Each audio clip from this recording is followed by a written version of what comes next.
नेहमीप्रमाणे श्लोकापासून सुरुवात करूया. रागादिरोगान् सततानुषक्तान् अशेष काय प्रसृतान् शेषान् औत्सुक्यमोहारतिदाय जघान यो पूर्ववैद्याय नमोस्तु तस्मै.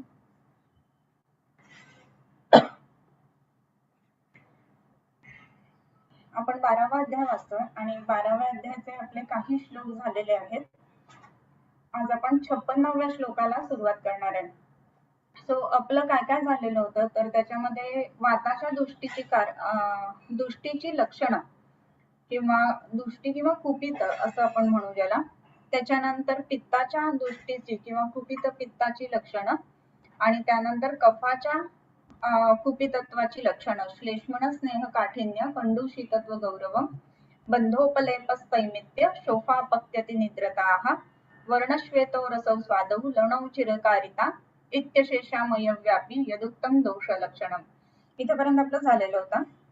ह्याच्यानंतर दर्शनाद्यैरवहितस् तत्सम्यक उपलक्षयेत वाद्यवस्था विभागज्ञ पश्यन्नार्तान् प्रतीक्षणम. हे बघत असताना एक महत्वाची गोष्ट म्हणजे की आता इथपर्यंत दृष्टीची कारण लक्षणं चिकित्सा हे सगळं त्यांनी सांगितलं. आता त्याच्या पुढे काय आहे तर आता निदानाच्या संदर्भामध्ये सांगतात काय तर दर्शनाद्यैहि अवहितस्य तत् सम्यक उपलक्षयेत. मुख्य त्याच्यामधला वर्ब काय तर उपलक्षयेत. आपल्याकडे नेटला जरा इश्यू असल्यामुळे आज व्हिडिओ ऑन नाही करत आहे.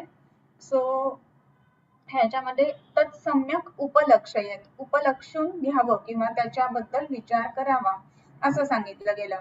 आणि मग हा विचार करत असताना काय काय बघायला पाहिजे तर दर्शनाद्यैहि असं म्हटलंय. म्हणजे काय दर्शन इत्यादी गोष्टी पाहायला हव्यात. आता दर्शन म्हणत असताना काय आपल्याला बघायचंय तर दर्शन आद्यैहि म्हणजे काय तर आपल्याला या ठिकाणी आद्यैहि असं म्हणत असताना एक महत्वाची गोष्ट आपल्याला माहिती पडते की 3 जे आपल्याला सांगितले दर्शन स्पर्शन प्रश्नैहि सुरुवातीला म्हणजेच काय तर दर्शन या शब्दांवरून आपण दर्शन स्पर्शन प्रश्न या 3ही गोष्टी घेतल्या. म्हणजे आता जे आपण वाचतोय ते आपण जुन्या रेफरन्स नुसार पुन्हा एकदा त्याला हे करतोय नव्याने समजून घेतोय. असं जेव्हा होतं ना तर या तंत्रयुक्तीला आवेक्षणा तंत्रयुक्ती असं म्हणतात. आणि या आवेक्षणा तंत्रयुक्ती ज्या आहेत ना तर त्या 2 पद्धतीच्या तंत्रयुक्ती की पूर्वीचं जे होऊन गेलेलं आहे तर आगतावेक्षणा असं म्हटलं जातं त्याला. आगता म्हणजे जे झालेलं आहे ऑलरेडी आवेक्षणा तंत्रयुक्ती. आणि आता काही ठिकाणी कसं असतं ना की आता पुढे आपल्याला निदान बघायचंय हे सांगण्यासाठी आता तत्सम्यक उपलक्षयेत व्याध्यवस्था विभागज्ञ असा शब्द केलेला आहे तो. तर व्याधी अवस्था म्हणजे आता तुम्ही पुढे जाऊन व्याधी अवस्था पाहणार आहात. मग ही कुठली तंत्रयुक्ती तर अनागतावेक्षणा. म्हणजे कुठलं तर पहिल्यांदा अजून काय आपल्याला माहिती नाहीये. आता सध्या तरी या वाग्भटामध्ये आपण वाचतोय तर इथपर्यंत आपल्याला व्याधी म्हणजे काय व्याधीची अवस्था म्हणजे काय तर ह्या गोष्टी माहिती नाहीयेत. पण तरी सुद्धा ते पुढे येणार आहे हे सांगण्यासाठीची जी तंत्रयुक्ती असते ना तर त्याला अनागतावेक्षणा तंत्रयुक्ती असं म्हटलं जातं. हे जे दोन्ही तंत्रयुक्ती आहेत ना त्याचा ह्या संपूर्ण कुठल्याही ग्रंथांच्या अभ्यासामध्ये खूप महत्व राहतं नेहमीच. मग आता अतितावेक्षणा किंवा अनागतावेक्षणा ह्या ज्या दोन्ही तंत्रयुक्ती आहेत ते दोन्ही तंत्रयुक्ती एका श्लोकामध्ये आपल्याला इथे दिसून येतात. दर्शनाद्यैहि अवहितस् तत्सम्यक उपलक्षयेत व्याध्यवस्था विभागज्ञ पश्यन्नार्तान् प्रतीक्षणम. दर्शनाद्यैहि असं म्हटलंय बरोबर. दर्शन इत्यादी गोष्टींनी काय करावं तर सम्यक उपलक्षयेत या सगळ्या गोष्टी ज्या आहेत त्या नीट पाहायला हव्यात. नीट पाहत असताना आणखीन काय करायला हवं तर व्याध्यवस्था विभागज्ञ व्याधी अवस्था विभागज्ञ असा तो शब्द आहे. व्याधी अवस्था असं म्हणत असताना व्याधी अवस्था म्हणजे काय तर आपण बघितलं की ही कुठली अवस्था आहे तर श्वास समजा व्याधी घेतला मग त्याच्यामध्ये कुठल्या अवस्था असतात तर त्याच्यामधल्या व्याधींमध्ये मुख्य अवस्था ज्या आहेत ना श्वासाच्या त्या कुठल्या तर वेगावस्था आणि अवेगावस्था. आता संधिगत वाताची बघितली तर सामावस्था, निरामावस्था. त्याच्यानंतर इव्हन आमवाताची बघितली तरी त्यामध्ये सामावस्था, निरामावस्था या पद्धतीने, किंवा आता वातरक्ताची बघितली तर उत्तान आणि गंभीर, ह्या सगळ्या आपल्याला पुढे येणार आहेत. आणि ते सांगण्यासाठी ते आता सांगतात की पुढच्या दृष्टीने म्हणजे व्याधी अवस्था विभागज्ञ पश्यन् आर्तान् प्रतिक्षणन्. आता इथे अवस्था विभागज्ञ असा शब्द वापरलेला आहे. अवस्था विभागज्ञ म्हणजे कोण, तर चिकित्सक बर का. जो अवस्था खूप चांगल्या पद्धतीने जाणतो तर त्याला अवस्था विभागज्ञ असा म्हटलंय. म्हणजे आपण पहिल्यांदा जे बघितलेलं होतं ना की 4 चतुष्पाद जे आहेत त्याच्यामध्ये वैद्य महत्वाचा, तर अवस्था विभागज्ञ वैद्य असं आहे ते. सो अवस्था जाणणारा असा जो वैद्य आहे तर त्यांनी काय करायला पाहिजे, पश्यन् आर्तान् प्रतिक्षणम्. प्रतिक्षण, प्रत्येक क्षणाला आर्त म्हणजे जो रुग्ण आहे. आर्त हा शब्द सुद्धा कसा आलाय बर का, रुजा. रुजा म्हणजे दुखणं, वेदना. ज्याला रुजा होते तो ऋत, आणि जो ऋतनी आर्त आहे तो म्हणजे ऋतनी युक्त आहे तो आर्त. अधिक ऋत असं येतं ते, आऋत नाही होते आर्त. तर हा जो आर्त आहे ना तर त्याला प्रत्येक क्षणी बघावं. आणि कसं बघावं, तर दर्शनाद्यैहि, दर्शन इत्यादी परीक्षांनी या जो कोण आर्त आहे तर त्याला नेहमी पाहावं. तर हे करत असताना काय करायचं, तर सम्यक उपलक्षयेत, योग्य पद्धतीनं ह्या सगळ्या गोष्टींचा विचार करायला पाहिजे. मग कसा करणार या गोष्टींचा विचार, तर मग याच्या पुढे सांगितलेलं आहे की कसं काय काय करायचंय ह्या गोष्टी आपल्याला सगळ्या. तर प्रत्येक क्षणम उपलक्षयेत, प्रत्येक क्षणाला त्या रुग्णाकडे पाहायचं आहे. म्हणजे काय, तर प्रत्येक अवस्था जाणून घ्यायची, आणि म्हणूनच क्षणाक्षणाला बघायचं, अवस्था जाणायची. आणि हे जाणण्यासाठी म्हणूनच सांगतात की व्याधी अवस्था विभागज्ञ पश्यन् आर्तान् प्रतिक्षणम्. म्हणजे प्रत्येक क्षणाला का बघायचं, तर त्याच्यामुळे काय होणार आहे, निदान आपलं पक्क होणार आहे. आणि निदान पक्क झाल्यानंतर चिकित्सा जी आहे ती जास्त सोपी आहे. बऱ्याच वेळेला असं होतं की भरपूर सारे काय काय योग आपल्याला चिकित्सेमध्ये आलेले दिसतात आणि नेमकं वापरू कुठलं हे आपल्याला समजत नाही. आता एक भेषज रत्नावली काढली समजा, तर समजा पांडू अध्याय काढला, तर त्या पांडू अध्यायामध्ये त्याच्यामध्ये घृत कल्पना ज्या ना जवळजवळ 12-13 घृत आलेले असतात वेगवेगळे. मग ठीक आहे ना, ही 12-13 वापरता येते, पण एकाच व्याधीवर एवढी 12-13 वापरायची का, तर त्यातलं एकच कुठलं तरी वापरणार ना आपण. मग हे वापरत असताना कोणतं वापरायचं याचा निर्णय जर का आपल्याला घ्यायचा असेल ना, तर मग काय करायला लागेल, आपल्याला माहिती पाहिजे की ती अवस्था कोणती आहे. आणि म्हणून व्याधी अवस्था विभागज्ञ असं म्हटलेलं आहे. तर असा जो रुग्ण, असा जो वैद्य असा आहे, तर त्यांनी या रुग्णाकडे ह्या पद्धतीनं प्रत्येक क्षणाक्षणाला असं आपण लक्ष ठेवून असायला हवं हे सांगितलं. आणि मग असं का करायचं आहे, तर अभ्यासात प्राप्यते दृष्टी कर्मसिद्धी प्रकाशनी रत्नादी सदस ज्ञानम न शास्त्रादेव जायते. माझा ना खूप आवडीचा श्लोक आहे बरं का हा. ह्याच्यामध्ये कसं आहे ना की अभ्यासात प्राप्यते दृष्टी, दृष्टी ही अभ्यासात प्राप्यते अन्वय झाला. दृष्टी म्हणजे बघण्याची क्षमता अभ्यासाने मिळते. आणि दृष्टी कशी, तर कर्म सिद्धी प्रकाशने, कर्म जे आहे तर ते सिद्धत्वाला नेण्यासाठी ज्या गोष्टीची गरज असते अशी दृष्टी जी आहे ना तर ती अभ्यासामुळे प्राप्त होते. मग असं म्हणत असताना प्रत्येक वेळेला आपल्याला काय काय करायचं आहे किंवा कशासाठी आपण या गोष्टी करणार आहोत, किंवा ह्याच्यानंतर हे सगळं शिकल्यानंतर किंवा हे सगळं पाहिल्यानंतर आपल्याला कोणत्या स्वरूपाचं किंवा कोणत्या अवस्थेचं ज्ञान होणार आहे आणि त्या अवस्थेनुसार आपण कोणतं औषध त्या ठिकाणी वापरणार आहोत, या सगळ्या गोष्टी ज्या आहेत ना त्या महत्वाच्या. आणि म्हणून दर्शनाद्यैहि अवहितस् तत्सम्यक् उपलक्षयेत व्याध्यवस्था विभागज्ञ पश्यन्नार्तान् प्रतिक्षणम्. आणि हे झाल्यानंतर अभ्यासात प्राप्यते दृष्टी ही कशी दृष्टी, तर कर्मसिद्धी प्रकाशनी आणि रत्नादी सदस ज्ञानम न शास्त्रादेव जायते. सत्सद नाहीये बरं का, सत्सद विवेक बुद्धी असं बोलतात बोलताना. तर सत्सज्ञ, एकाचा पाय मोडलाय आणि दुसऱ्या सतचा पाय नाही मोडलेला आहे. सदसत विवेक, सत असत, सत त पाय मोडलेला प्लस अ हा आला की पूर्ण द होतो, सदसत ज्ञानम असं आहे. सो रत्नादि सदसत ज्ञानम न शास्त्रादेव जायते.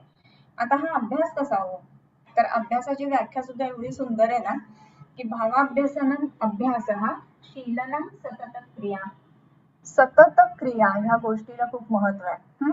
तर भावाभ्यासनम अभ्यास हा शीलनम सतत क्रिया म्हणजे काय, भाव अभ्यासनम म्हणजे नुसतं पाठांतर असं नाही, त्यातला भाव समजून घ्यायचा आहे ते सुद्धा महत्वाचं. आणि सतत क्रिया नेहमी सतत करण्याची गोष्ट आहे ती. आणि शीलन, शीलन म्हणजे काय, तर ते अंगी बाणवणं.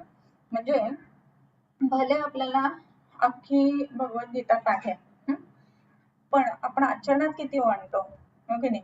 तर आचरणात जर आणली नाही ना तर ते शास्त्र फोल आहे ना. म्हणून शील असा शब्द आहे. शील म्हणजे काय, तर नेयुक्त असा अर्थ असतो. आपण म्हणतो ना तो सत्यशील राजा. तर सत्यशील असं म्हणत असताना नुसतंच खरं बोलणारा, ह्याच्यापेक्षा खरं वागणारा, प्रत्येक कृतीमध्ये खरं तो असणारा, खरं तो आय मीन टू से खरं असणारा असा जो राजा ना तो महत्वाचा. आणि म्हणून अशा राजाचं वर्णन करत असताना आपण सतशील राजा, शीलवान राजा असं म्हणतो. तर हे शील म्हणजे काय, तर नेयुक्त. नेयुक्त म्हणजे काय, आपल्याला हे अभ्यास जो आहे ना तो आपल्या शरीरामध्ये, आपल्या कर्मामध्ये, आपल्या वाणीमध्ये सगळीकडे तो मुरलेला असला पाहिजे. उदाहरणार्थ एक सांगते गंमत म्हणून, की एक मी वैद्य आहे आणि मी मस्तपैकी लेक्चर देऊन आले आणि मी सांगते की लवकर उठायला पाहिजे आणि स्वस्थो रक्षार्थम आयुष्य, कधी उठायचं तर ब्राह्मी मुहूर्ते वगैरे. आणि आल्यानंतर मी अशी म्हणते की अरे नाही आता खूप वेळ झाले, मला आता 9 शिवाय उठू नका, खूप दमले मी. म्हणजे माझ्या आचरणात आलं का होते, नाही आलं हो की नाही. मग जेव्हा मी सांगते, जेव्हा मला माहिती आहे तर ते माझ्या आचरणात पण यायला पाहिजे. असं ज्या वेळेला होतं तर त्यावेळेला त्याला आपण अभ्यास असं म्हणायला पाहिजे. सो अशा पद्धतीने जर अभ्यास केला ना तर काय होईल, दृष्टीही प्राप्यते, दृष्टी प्राप्त होते. कसली दृष्टी प्राप्त होते, तर कर्मसिद्धी प्रकाशिनी, कर्मसिद्धीला नेण्यासाठी प्रकाशित करणारी बुद्धी जी आहे ना ती तिथे प्रकट होते.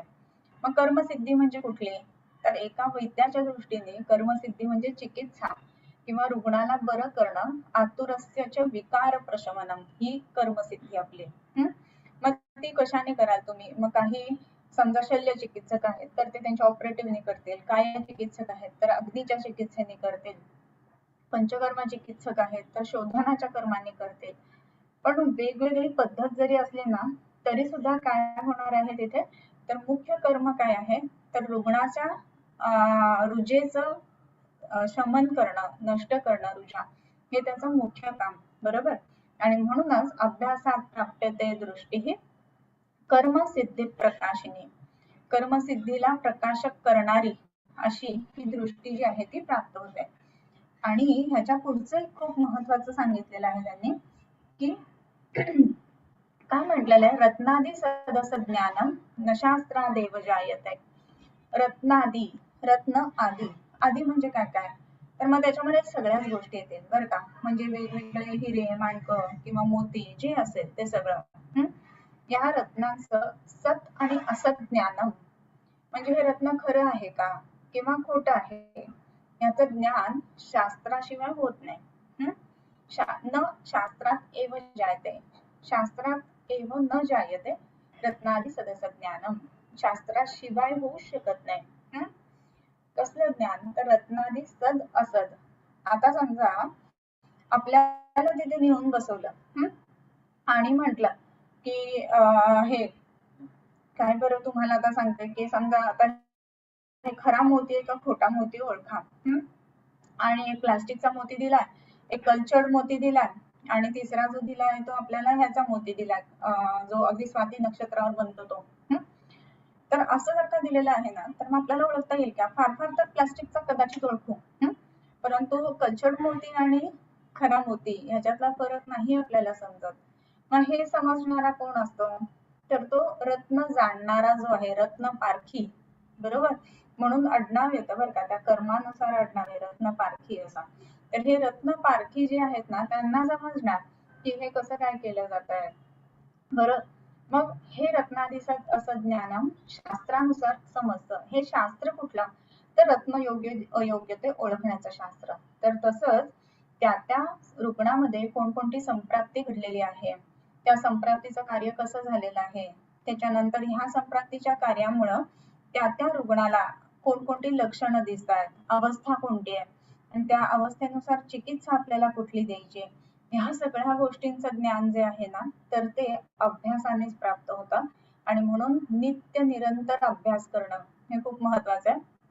अगदी प्रॅक्टिसला 20 वर्ष झाली, 30 वर्ष झाली, तरी सुद्धा तुम्ही बघितलं असेल की आपले सर, आपल्या मॅडम वगैरे जे असतात तर ते अगदी सतत नियमित वाचत असतात. मग हे का करतात? तर अभ्यास म्हणजे काय? भावाभ्यासनम अभ्यासः शीलनम सतत क्रिया, नित्य करणं हे खूप महत्वाचं.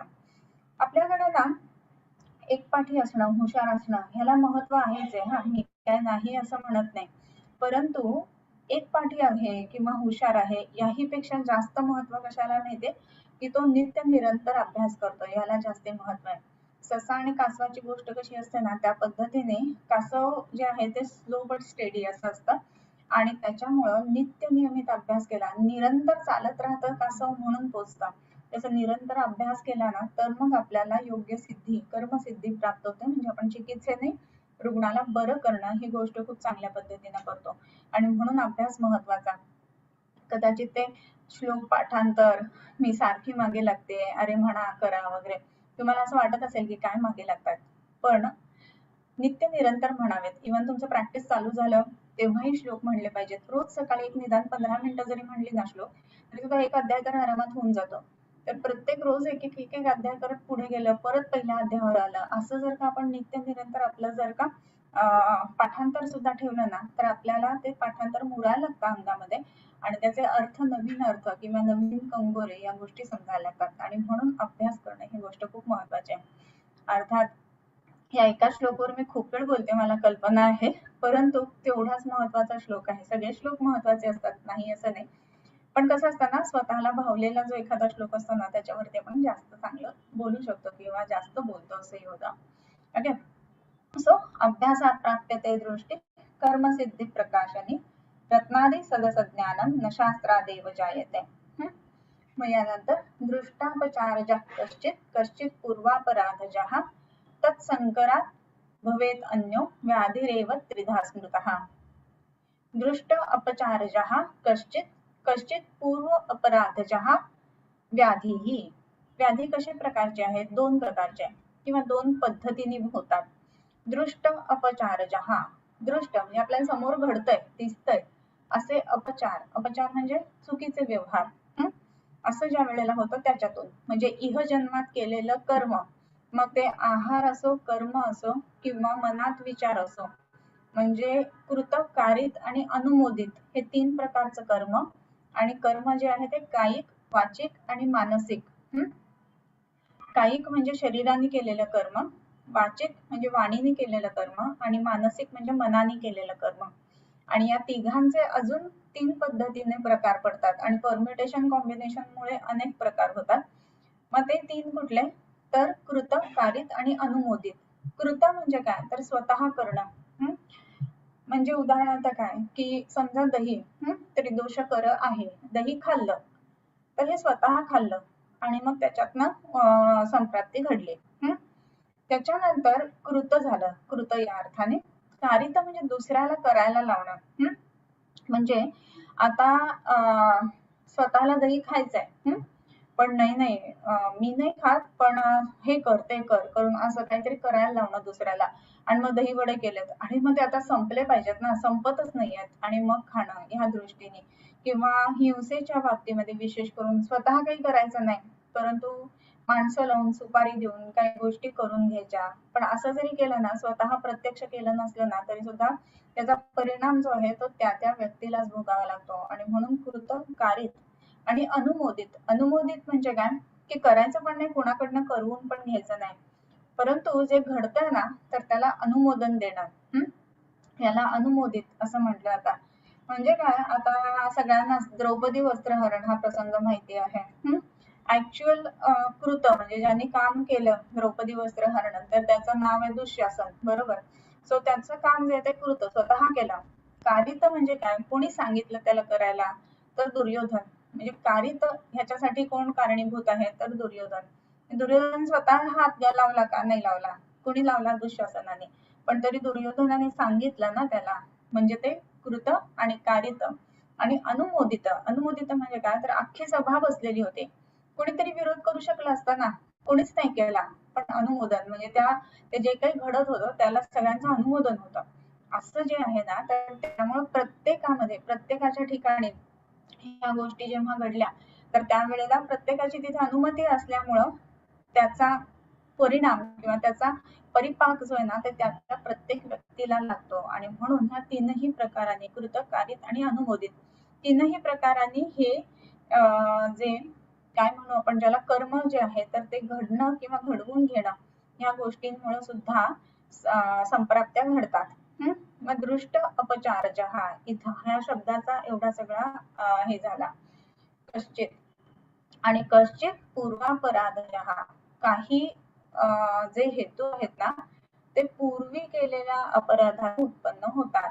मग पूर्वी केलेले म्हणजे कुठले, तर न इह जन्मनी पूर्वजन्मनी वा, म्हणजे ह्या जन्मामध्ये नाही, आधीच्या जन्मामध्ये जर का काही आपल्याकडनं हातनं गोष्टी चुकल्या असतील, तर त्याचा परिणाम स्वरूप म्हणून आता या जन्मामध्ये त्या गोष्टी भोगाव्या लागतात. त्याला कर्मफल पाक सिद्धांत असं म्हटलं जातं.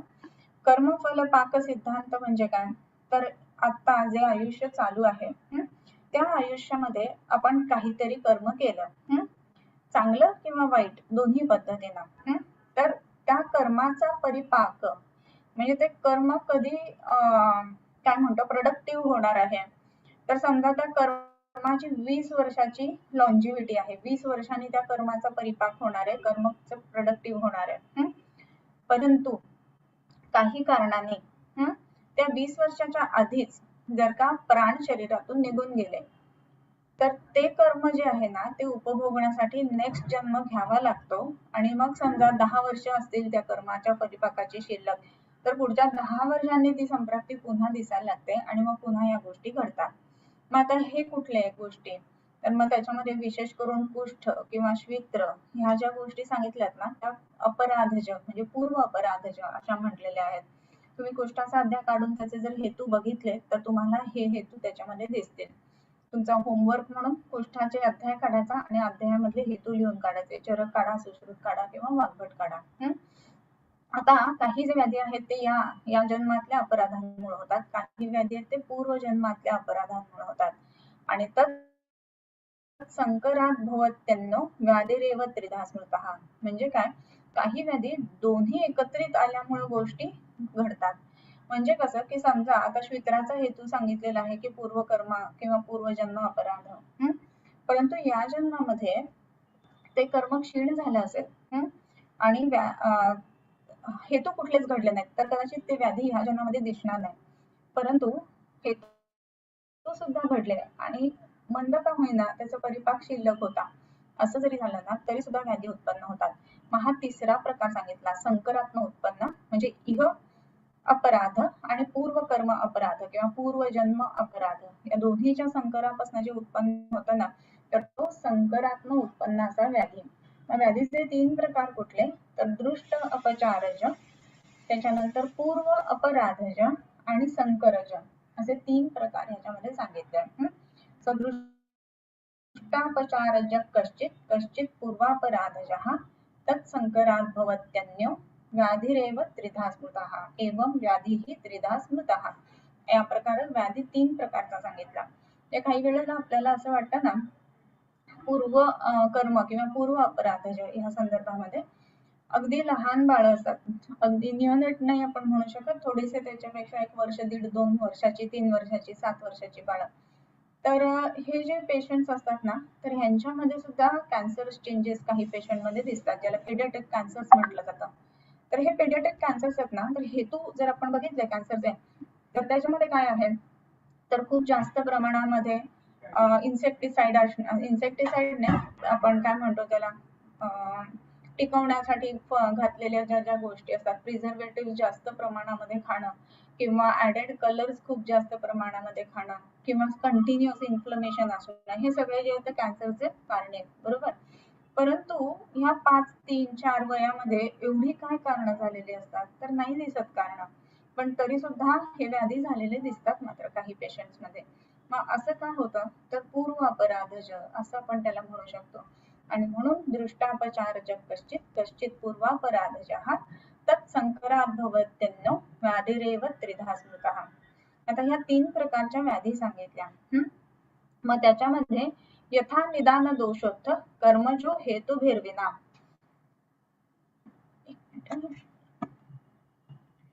महारंभेल्पको हेतु आतंको दोष कर्मजः असं म्हटलेलं आहे. आता हे 3 प्रकारचे आपण हेतू किंवा व्याधीचे प्रकार बघितले की कशा कशामुळे व्याधी होतोय.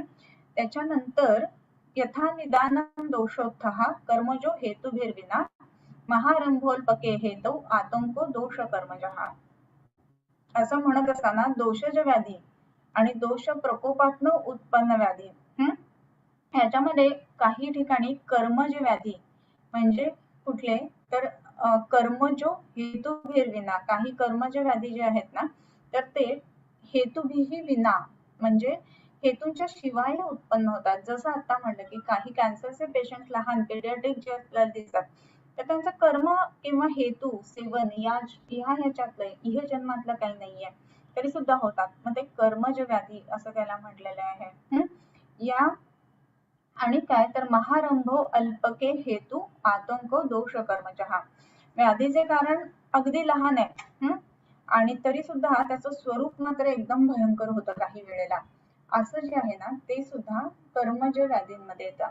म्हणजे काय की कुठल्या वेगवेगळी कर्म जी केलेली असतात चुकीच्या पद्धतीची, तर असं ज्या वेळेला घडतं ना तर त्यावेळेला ह्या विशेष करून व्याधींचे हेतू जे आहेत तर ते संप्राप्ती किंवा दोषदूष किंवा दोषांचा प्रकोप, दोषदूष्य संमूर्छना या सगळ्याच्याहून पुढे जाऊन काही वेगळे हेतू आहेत आणि ते विशिष्ट हेतू जे आहेत ना तर ते म्हणजेच कर्मज हेतू असं आपण म्हणू शकतो.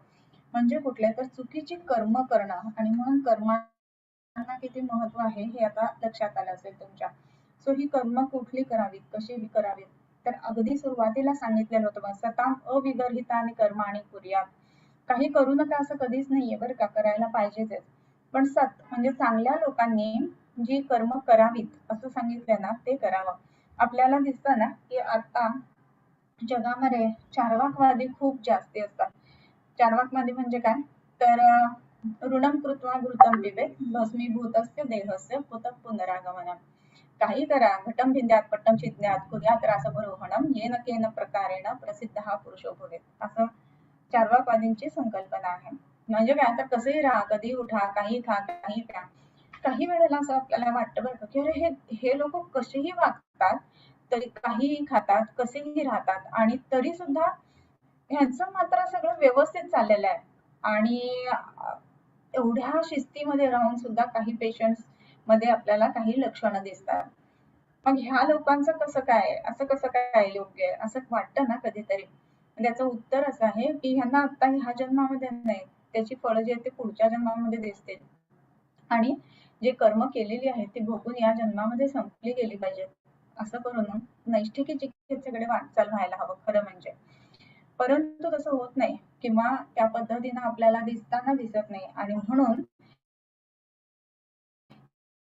हे जे व्याधी उत्पन्न होतात तर ते किती प्रकारचे, तर निदान दोषोत्थः कर्मजो हेतुभिर्विना, हेतुभिही विना, योग्य असे हेतू नसताना सुद्धा जे व्याधी उत्पन्न होतात दोषोत्थः कर्मजः हेतुभिही विना. म्हणजे काय तर दोषांची विशिष्ट गती किंवा दोषांचे विशिष्ट प्रकोप हे नसून सुद्धा काही व्याधी उत्पन्न होतात, तर मग या व्याधींना कर्मज असं व्याधी म्हणायचं. किंवा काही व्याधी महारंभ हा अल्पके हेतू, हेतू अल्प असून सुद्धा महारंभ अंतकः म्हणजे खूप मोठे व्याधी जे उत्पन्न होतात यांना सुद्धा दोषकर्मज व्याधी असं म्हणायचं. सो कर्मज व्याधी हा एक वेगळा प्रकार यांनी सांगितला. मग कर्म कसं तर विपक्षशीलनात पूर्व कर्मज कर्म संशयात गच्छत्युभय जन्मातु दोष कर्म क्षयात क्षयम. ओके, विपक्षशीलनात पूर्वहा म्हणजे पूर्वहा म्हणजे पहिला प्रकार कुठला सांगितलेला? दृष्ट अपचारजः. बरोबर, कश्चित कश्चित पूर्वापराधजः. दृष्ट अपचार म्हणजे या जन्मामध्ये केलेल्या ज्या काही चुकीच्या गोष्टी आहेत तर ते जे म्हणजे पूर्वहा हे सांगितलं ना विपक्षशीलनात. हे जर व्याधी बरे करायचे तर काय करायला पाहिजे? विपक्षशीलन करायला पाहिजे. कुठल्या व्याधींसाठी? तर जे इहजन्मनी कृत म्हणजे दोषांच्या व्यापारापासून जे व्याधी उत्पन्न झालेले आहेत तर त्यांच्यामध्ये त्या दोषाच्या विपरीत शीलन करायला पाहिजे. म्हणजेच काय? तर समजा वात विकृती झालेली आहे वातल आहाराचं सेवन करून, तर त्या ठिकाणी वातशमन आहाराचं सेवन करायला पाहिजे. इतकं सोपं आहे. विपक्षशीलना पूर्वहा. पूर्वहा नाम आपण बघितलं की दृष्ट अपचारजः.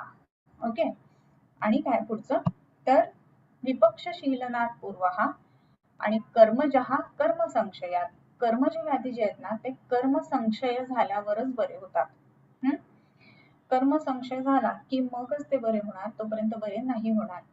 मग काही वेळेला असं होतं की नाही की आपण पेशंट्सना औषधं देतोय विशेष करून स्किनचे पेशंट, सगळं पथ्य पाळतोय पेशंट आणि तरी सुद्धा बरा लवकर होत नाही. मग आपल्याला असं कुठेतरी वाईट वाटायला लागतं, एक वैद्य म्हणून, एक डॉक्टर म्हणून, की अरे आपण एवढं सगळं करतोय, पेशंट पण एवढा व्यवस्थित करतोय, तर का बरं कमी होत नाहीये? तर कर्म संशय झालेला नसल्यामुळं बरं होत नाही. परंतु थोडस जरी आपल्याकडनं नाही झालं ना की लगेच कर्मावरती ढकलून नाही ना घ्यायचं. आपण प्रयत्न करायला हवेत. आपलं निदान बरोबर आहे की नाही हे पाहायला हवं आणि त्याच्याच बरोबरीने वेगवेगळ्या ग्रंथांमध्ये वेगवेगळी जी चिकित्सा दिलेली असते ती सुद्धा पडताळून बघायला हवी. पण एवढं सगळं करून सुद्धा जर होत नसेल तर त्याचं कारण जे आहे ते कर्म संशय हे कारण असतं. आणि गच्छती म्हणजे हे व्याधी निघून जातात या अर्थाने. म्हणजे कसं आहे हा ह्याचा इथपर्यंतचा अन्वय लावून दाखवते. पूर्वहा विपक्षशीलनात गच्छती, कर्मजः कर्म संशयात गच्छती. ओके. कर्मज व्याधी आहेत ते कर्म संशय झाल्यावर निघून जातात. आणि उभय जन्मातू दोष कर्म क्षयात क्षयम गच्छती. म्हणजे काय? तर उभय जन्म म्हणजे काय? तर याही जन्मामध्ये काहीतरी दोषांची संप्राप्ती घडेल असं कर्म घडलेलं आहे आणि शिवाय पूर्व जन्मामध्ये सुद्धा काही कर्म घडलेलं आहे. असे एक संकर व्याधी ज्याला मग अशा आपण म्हटलं ना तेच उभय व्याधी. असे जे आहेत त्याच्यामध्ये दोषांचा पण क्षय व्हायला पाहिजे आणि कर्माचा पण क्षय व्हायला पाहिजे. ओके. मग अशी जसं म्हटलं की कुष्ठाचे वगैरे पेशंट असतात तर त्यांच्यामध्ये या जन्मात सुद्धा त्यांना काहीतरी वेगळं वेगळं खायला आवडत असतं आणि त्याच्यामुळे सुद्धा बरेच व्याधी झालेले दिसतात आणि त्याचं एक कारण कर्म हे पण असतं.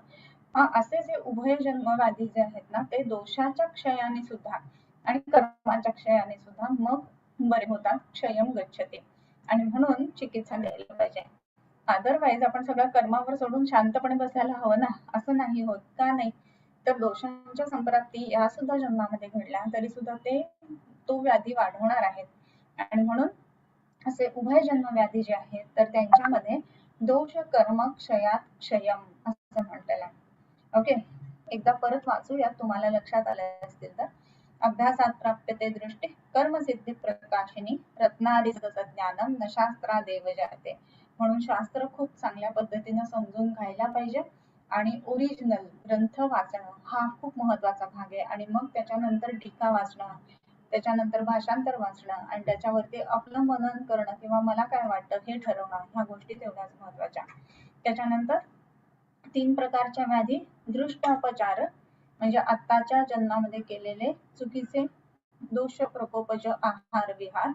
त्याच्यानंतर काही पूर्व अपराधज म्हणजे पूर्वीच्या जन्मामध्ये काही केलेल्या चुका आणि या दोघांच्या संकरापासून उत्पन्न झालेले व्याधी. असे हे व्याधीचे 3 प्रकार झाले. ओके. आणि मग यथानिदानम दोषोत्थ.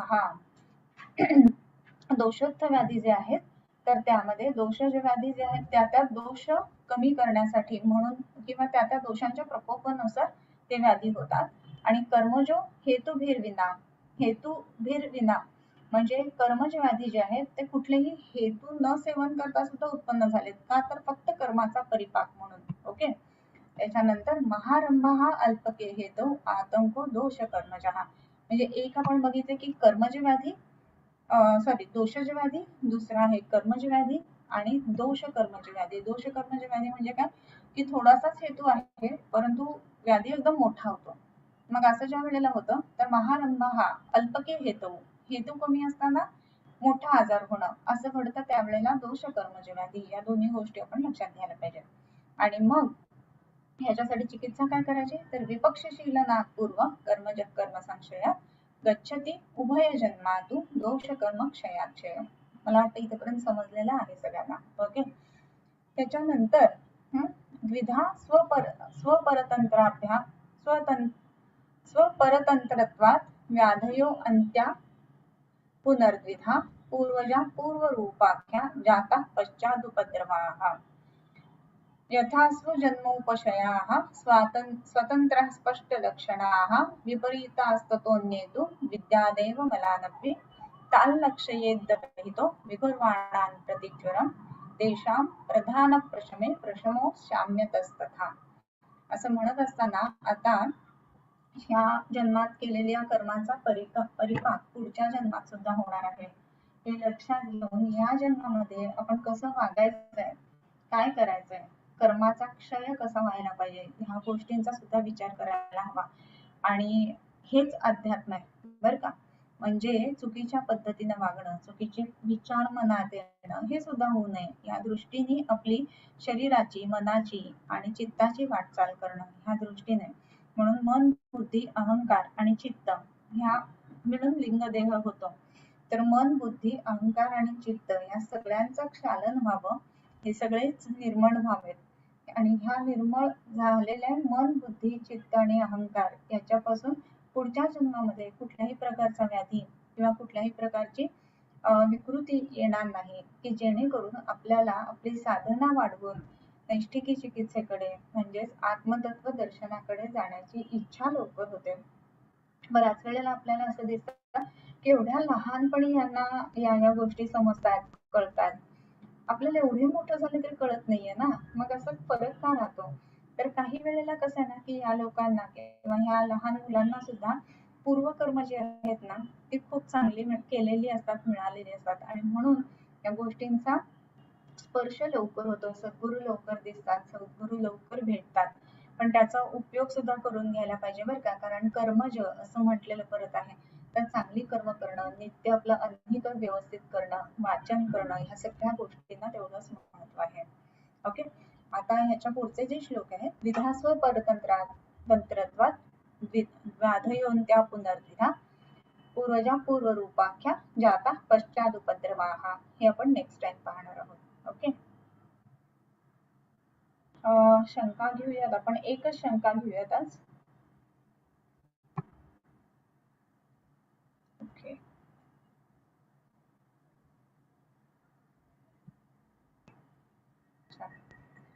डिलेड माइलस्टोन्स के फीमेल पेशेंट्स में having birth and mother history not taken, thyroid, okay,